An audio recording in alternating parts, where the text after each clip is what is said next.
Sa ibang balita, dalawang suspect sa illegal na pagbebenta ng sasakyan online arestado sa entrapment operation ng PNP-HPG.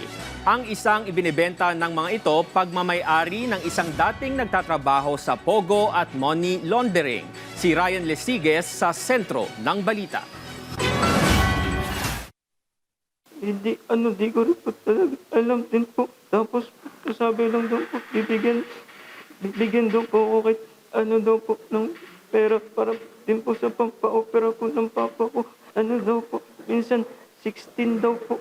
Humihikbi ang lalaking ito matapos maaresto sa ikinasang operasyon ng PNP Highway Patrol Group o PNP-HPG sa Taguig City. Inaresto ang 28 taong gulang na si alias Bernardo at isa pang suspect na si alias Dennis dahil sa swindling at paglabag sa RA 10175. Ayon kay PNP-HPG spokesperson Police Lieutenant Naday Malang, nabisto ang modus ng mga suspect na pagbebenta ng alarmadong sasakyan online dahil sa pinagting na cyber patrolling.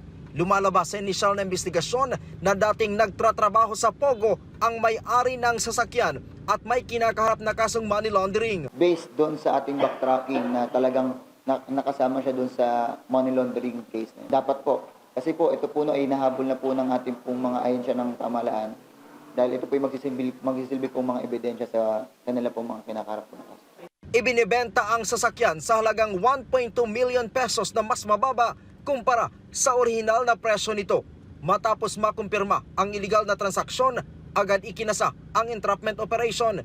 Depensa naman ng isa sa suspect, hindi niya alam na may sabit pala ang papeles ng mga sasakyan. Tinanggap lamang umano niya ang alok sa kanya ng kanyang kaibigan na mag-assist sa pagbebenta dahil nangangailangan siya ng pera pampaopera sa kanyang ama. Talaga dapat po pupunta po kasi po nasa biyahe po ako eh. Hindi po wala po akong kaalam-alam sa sasakyan po kahit yung mga pinipindot po. Lang po, pinag-assist lang po.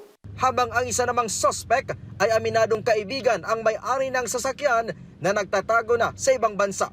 Sorry, no comments. May babala naman ang PNP-HPG laban sa bibili ng mga sasakyan na dispalinghado ang mga dokumento. They are liable po para po dun sa mga cases most especially kung ito po ay binabackground pa natin yung sasakyan. Kung ito po ay nakaw, maaari po silang maharap po sa mga anti-fencing law.